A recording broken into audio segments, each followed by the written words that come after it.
अध्याय 3 श्लोक 27।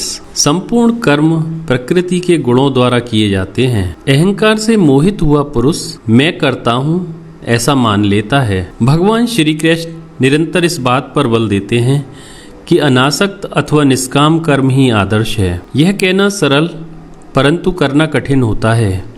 बुद्धि से यह बात समझ में आने पर भी उसे कार्यान्वित करना सरल काम नहीं। हम सबके साथ कठिनाई यह है कि हम जानते नहीं कि कर्म में आसक्ति को त्याग कर फिर कर्म भी किस प्रकार करते रहें। यहाँ भगवान विवेक की वह पद्धति बता रहे हैं जिसके द्वारा इस अनासक्ति को हम प्राप्त कर सकते हैं। आत्म अज्ञान बुद्धि और मन के स्तर पर क्रमशः इच्छा और विचार के रूप में व्यक्त होता है। ये विचार मन की सात्विक राजसिक एवं तामसिक प्रवृत्तियों के अनुरूप होकर शरीर के स्तर पर कर्म के रूप में व्यक्त होते हैं। इन तीनों गुणों में से जिस गुण का आधिक्य विचारों में होता है मनुष्य के कर्म भी ठीक उसी प्रकार के ही होते हैं। जैसे सत्व के कारण शुभ कर्म और रजोगुण तथा तमोगुण से क्रम से उत्पन्न होते हैं काम क्रोध से प्रेरित तथा क्रूर पाशविक कर्म। इस प्रकार हम देखते हैं कि इन वासनाओं का ही जगत में व्यक्त होने वाला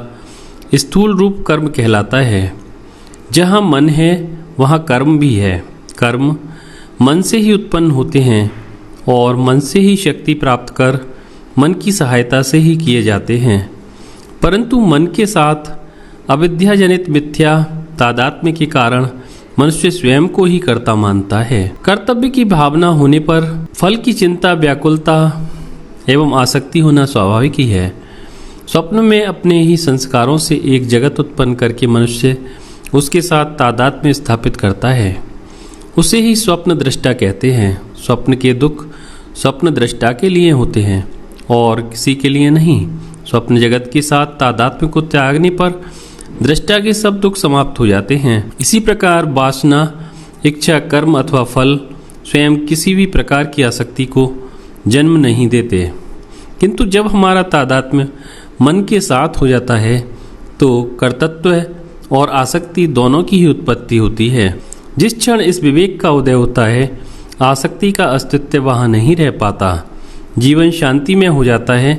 परंतु ज्ञानी पुरुष आसक्त नहीं होते, क्योंकि दोस्तों इसी तरह की और वीडियोस के लिए आप हमारे YouTube चैनल SRH कहानियाँ सब्सक्राइब करें।